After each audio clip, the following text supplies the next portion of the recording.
ओमकार सुनाई नहीं देना चाहिए और भगवा दिखाई नहीं देना चाहिए। ये सिर्फ कहने की बात नहीं है, हमारे निजाम का हुक्म है।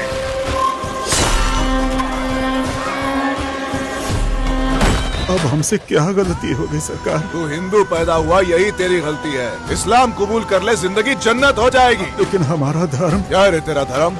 क्या है तेरा धर्म? मंत्रों को छोड़ के कलमा पड़ेगा तो तेरी इज्जत बढ़ेगी इंशाअल्लाह।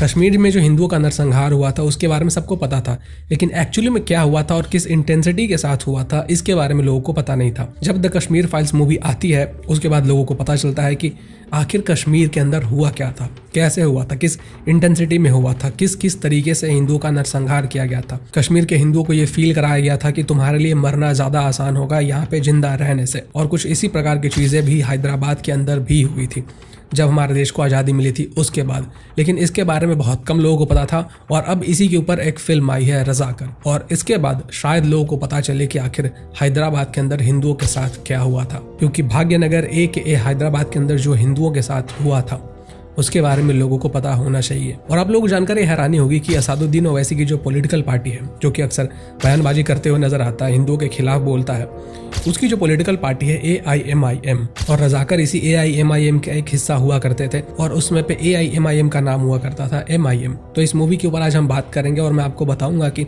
आखिर हैदराबाद के अंदर जो रज़ाकर थे उन्होंने क्या किया था हिंदुओं के साथ, और हमारे देश के अंदर ही एक और देश बनाने की कोशिश की जा रही थी, और वो जो नया कंट्री बनने वाला था वो एक इस्लामिक कंट्री होता।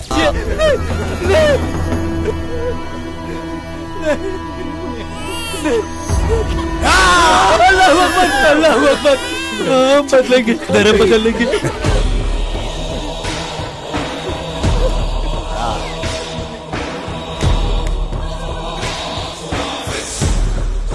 पहनने का आदत डाल दो। कल तक ये गांव इस्लाम में बदल जाना चाहिए। हर घर से अल्लाहू अकबर की आवाज आनी चाहिए। मकबूल का हाथ लग गया तो ये छोटी बच्ची जवान हो जाएगी। इस गांव के अब सारे मर चुके हैं। जो औरतें बची हैं अब उनसे निकाह करो और बच्चे पैदा करो, इससे हमारा खानदान बढ़ेगा। ऐश करो और हमारी तादाद को बढ़ाओ। जाओ। तो ये जो मूवी है रज़ाकर, ये आज ही रिलीज हुई है हिंदी और मराठी में, और आज मैं अभी देख कर ही आ रहा हूँ इस मूवी को। जब हमारा देश आज़ाद हुआ तो हमारा देश बहुत सारे अलग अलग प्रिंसली स्टेट में डिवाइडेड था। करीबन 562 प्रिंसली स्टेट हमारे भारत देश के अंदर थे। अब ये जो 562 प्रिंसली स्टेट थे, इनमें से 559 प्रिंसली स्टेट ने इंडिया से हाथ मिला लिया और हम सब ने एक देश का फॉर्मेशन किया। लेकिन इसमें से जो 3 प्रिंसली स्टेट थे, जिसमें कि एक कश्मीर था, एक जूनागढ़ था और जो तीसरा था वो था हैदराबाद, तो इन तीनों ने शुरुआत में मना किया था, लेकिन बाद में कश्मीर और जूनागढ़ दोनों मिल जाते हैं भारत के अंदर, और जो हैदराबाद होता है वो मिलने से इनकार कर देता है, क्योंकि हैदराबाद के अंदर जो निज़ाम रूल उस समय पे चल रहा था, इनका ये कहना था कि हम भारत में नहीं मिलेंगे और हम अपना रूल कायम करेंगे, और हमारा ये जो रीज़न है हैदराबाद का, इसको हम लोग एक इस्लामिक राष्ट्र बनाएंगे। अब इनकी ये प्लानिंग थी कि हम लोग हैदराबाद को इस्लामिक राष्ट्र बनाएंगे और इसके लिए हम लोग पाकिस्तान की भी हेल्प लेंगे। अब इस्लामिक राष्ट्र बनाने के लिए इनके पास एक पैरामिलिट्री फोर्स था, एक पॉलिटिकल ऑर्गेनाइजेशन था, और ये जो पॉलिटिकल ऑर्गेनाइजेशन था यही था MIM, जो कि आगे चलकर AIMIM बनता है, जो कि असदुद्दीन ओवैसी की पॉलिटिकल पार्टी है। और इसी का एक पार्ट हुआ करता था रज़ाकर। रज़ाकर एक पैरामिलिट्री फोर्स था जिसको कि MIM कंट्रोल करती थी, और ये जो रज़ाकर थे इनका मेन काम होता था कि जो लोग इस्लामिक राष्ट्र बनने में रोड़ा बन रहे हैं उनको मार दो या फिर उनको मना लो। और ये जो पैरामिलिट्री फोर्स था इसी को रज़ाकर कहा जाता था। इन लोगों ने अपने लोगों को ड्रेस पहनाए हुए थे, पुलिस की जैसे खाकी वर्दी पहनाई हुई थी, इनको बंदूक दिए हुए थे, इनको अलग अलग वेपन्स दिए हुए थे। और ये लोग क्या करते थे कि प्राइमरीली जो हिंदूज होते हैं उनको टारगेट करते थे, मारते थे, पीटते थे, उनको कन्वर्ट करने की कोशिश करते थे कि तुम कन्वर्ट हो जाओ, क्योंकि ये जो हमारा एरिया है हैदराबाद या फिर भागनगर का, इसको हम लोग कन्वर्ट कर देंगे इस्लामिक राष्ट्र में, और अगर तुम्हें यहाँ पे जीना है तो तुम्हें कन्वर्ट होना पड़ेगा। अपने मूवी के ट्रेलर में तो एक डायलॉग सुना ही होगा, ओमकार सुनाई नहीं देना चाहिए और भगवा दिखाई नहीं देना चाहिए। ओमकार सुनाई नहीं देना चाहिए और भगवा दिखाई नहीं देना चाहिए। ये सिर्फ कहने की बात नहीं है, हमारे निजाम का हुक्म है।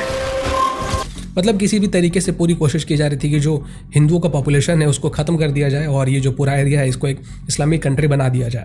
अब क्योंकि एक एक करके हिंदुओं को मारा जा रहा था, उनको काटा जा रहा था, जो महिलाएं थे उनके साथ बलात्कार किया जा रहा था, मतलब जितने भी एट्रोसिटीज हो सकते थे वो सब कुछ किया जा रहा था ताकि जो लोग हैं उनके अंदर एक फियर हो, एक डर हो कि कोई भी इस इस्लामिक राष्ट्र के अगेंस्ट ना जा सके, इसके अगेंस्ट कुछ बोल ना सके और खुद को कन्वर्ट करे इस्लाम के अंदर। अब ये जो मारकाट बलात्कार वगैरह बहुत ज़्यादा बढ़ जाता है, कुछ ज़्यादा ही बढ़ जाता है, तब जो सरदार वल्लभ भाई पटेल होते हैं वो एक बहुत ही कड़ा स्टेप लेते हैं और एक ऑपरेशन शुरू करते हैं जिसमें कि वो हमारे आर्मी के जवान होते हैं उनको पुलिस की वर्दी पहनाते हैं और फिर हैदराबाद को चारों तरफ से घेर लेते हैं ताकि किसी को ये ना लगे कि ये एक मिलिट्री एक्शन है, ये एक पुलिस एक्शन हो रहा है। अब हैदराबाद को चारों तरफ से घेरने के बाद मिलिट्री एक्शन शुरू होता है। अब ये जो रजाकर्स थे, इनकी जो पूरी सेना थी, ये उन्हीं लोगों को प्राइमरीली टारगेट करती थी जो गरीब होते थे या फिर जो कमजोर होते थे। जब इनका सामना इंडियन आर्मी से होता है तो ये लोग उनके सामने टिक ही नहीं पाते हैं और 4-5 दिनों के अंदर ही ये जो पूरा ऑपरेशन होता है ये खत्म हो जाता है। इस ऑपरेशन को नाम दिया गया था ऑपरेशन पोलो और इसी ऑपरेशन के बाद जो हैदराबाद या फिर भाग्यनगर जिसका नाम हुआ करता था, तो ये हैदराबाद भी हमारे देश के अंदर जुड़ जाता है।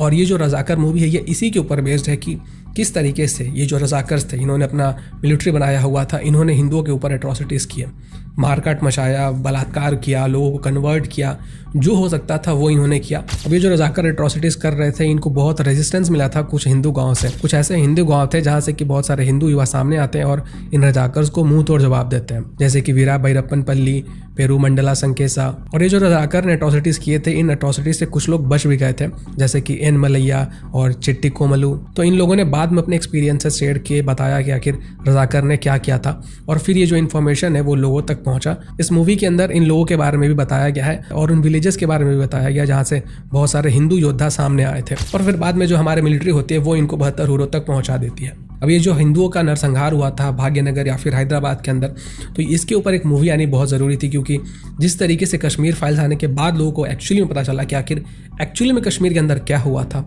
वैसे ही लोगों को पता चले कि आखिर भाग्यनगर या फिर हैदराबाद के अंदर हिंदुओं के साथ क्या हुआ था। और इसको लोग सालों सालों तक याद रखेंगे और इसको भूलेंगे नहीं, क्योंकि जो अपने इतिहास से नहीं सीखता है वो इतिहास में ही कहीं ना कहीं गुम हो जाता है। इस मूवी के माध्यम से लोगों को ये बताना बहुत ज़रूरी है कि हमारे इतिहास में ऐसी भी चीज़ें हो चुकी हैं जिनको मिटाने की पूरी कोशिश की गई, लेकिन लोग मिटा नहीं पाए क्योंकि समय समय पर लोग इसको याद दिलाते रहे। इस मूवी के अंदर जो आपको कैरेक्टर्स मिलेंगे वो बहुत बोल्ड मिलेंगे, जो डायलॉग्स मिलेंगे वो भी बहुत बोल्ड मिलेंगे और जिस तरीके से मूवी का प्रोडक्शन किया गया है, मूवी के अंदर जो छोटी छोटे डिटेल्स होते हैं उसके ऊपर भी ध्यान दिया गया है। मतलब एक हाई क्वालिटी प्रोडक्शन किया गया है। इस मूवी की अगर हम म्यूजिक की बात करें तो इस मूवी में अलग अलग सॉन्ग्स बनाए गए हैं जो कि इस मूवी का जो थीम है उस पर पूरा सूट करता है, जैसा कि कैलाश खेर का जिंदा है तू ट्रैक, चलो रे साथी ट्रैक बाय शंकर महादेवन। तो ये जो म्यूजिक है ये बहुत इंपॉर्टेंट चीज़ें ऐड करता है मूवी के अंदर। इस मूवी को देखने के बाद आपको बहुत पैट्रियोटिक फीलिंग आएगा, अपने देश के लिए कुछ करने की चाहत आएगी और साथ में आपको ये भी समझ में आएगा कि हमारे देश के अंदर ऐसे भी लोग थे जो हमारे देश को एक अलग डायरेक्शन में ले जाना चाहते थे, लोगों को मार काट करके, उनको कन्वर्ट करके। इस मूवी के माध्यम से लोगों तक ये इन्फॉर्मेशन पहुंचाना है कि भाग्यनगर या फिर हैदराबाद के अंदर जो कुछ भी हुआ उसको हमें भूलना नहीं है और पीढ़ी दर पीढ़ी लोगों तक इन्फॉर्मेशन पहुंचाना है। तो मैं आपसे यही रिक्वेस्ट करूंगा कि आप अपने नियरेस्ट थिएटर में जाइए, अपने फैमिली मेम्बर्स के साथ जाइए, अपने फ्रेंड्स के साथ जाइए और ये मूवी खुद भी देखिए और उनको भी दिखाइए। तो ऐसे टॉपिक के ऊपर बहुत कम फिल्में बनती हैं और अगर हम ऐसे फिल्मों को सपोर्ट करते हैं तो ऐसी फिल्में और भी बनेंगी फ्यूचर में। आपने तो देखा ही है कि बॉलीवुड का क्या हाल है, किस तरीके से प्रोपेगेंडा फैलाया जाता है मूवीज़ के जरिए, लेकिन ऐसी फिल्मों को अगर हम सपोर्ट करेंगे तो ऐसे फिल्में और बनेंगे। कश्मीर फाइल्स हो गई, द केरला स्टोरी हो गई, रजाकर हो गया, तो ऐसे फिल्में और बनेंगी और एक एक करते ये बढ़ती ही जाएंगी। तो ऐसे फिल्मों को सपोर्ट करके हम अपना योगदान दे सकते हैं सोसाइटी के लिए, हमारे जो सनातन धर्म है उसके लिए। नमस्कार।